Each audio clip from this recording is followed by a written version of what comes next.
अस्सलामुअलैकुम नाजरीन, आप देख रहे हैं साइबान न्यूज HD और मैं हूं सैयद हनान हैदर। शामिल करते हैं अब तक की अहम खबरें, हमारे साथ रहिएगा। Consulate general of Pakistan Jeddah में वतन अजीज़ पाकिस्तान के 79वें यौम आज़ादी के मौका पर परचम कुशाई की एक पुरवकार और पुरजोश तकरीब मुनक्किद हुई। तकरीब में सऊदी अरब में मकीम पाकिस्तानी कम्यूनिटी के अराकीन, ख़वातीन, बच्चों और कौंसल खाने के अफसरान व अमला ने बड़ी तादाद में शिरकत की। तकरीब का बाकायदा आगाज़ तिलावत कलाम पाक से हुआ, जिसके बाद कौंसल जनरल सैयद मुस्तफ़ा रब्बानी ने कौंसलेट की नई इमारत में कौमी तराने की खूबसूरत और सहर अंगेज़ धुन के साथ पाकिस्तान का सबज़ हिलाली परचम फ़िज़ा में बुलंद किया।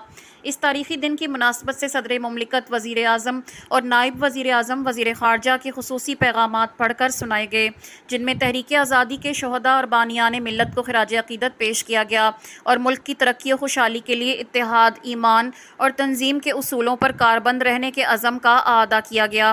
कौंसल जनरल ने इस मौके पर अपने खिताब में जद्दा और गिरदोनिवाह में मकीम तमाम पाकिस्तानियों को यौम आज़ादी की दिली मुबारकबाद पेश की। उन्होंने समंदर पार पाकिस्तानियों के वतन अजीज़ की मईशत में कलीदी किरदार की तारीफ़ की। उन्होंने मज़ीद कहा कि मक्का मुश्तरका दिफाई मुआहिदा पाकिस्तान और सऊदी अरब के दरमियान ताउन और इज्तमाई दिफा और बढ़ते हुए स्ट्रेटेजिक एतमाद और शराकतदारी को मज़ीद तक़वियत देता है। इस मौका पर बाबाए कौम कायद आज़म की तस्वीरी नुमाइश मुनक़िद की गई। नुमाइश में तकरीबन 100 तारीख़ी तस्वीर रखी गई हैं, जिनमें कायद आज़म की ज़िंदगी और तहरीक पाकिस्तान के मुख्तलिफ़ पहलुओं और मराहिल का अहाता किया गया है।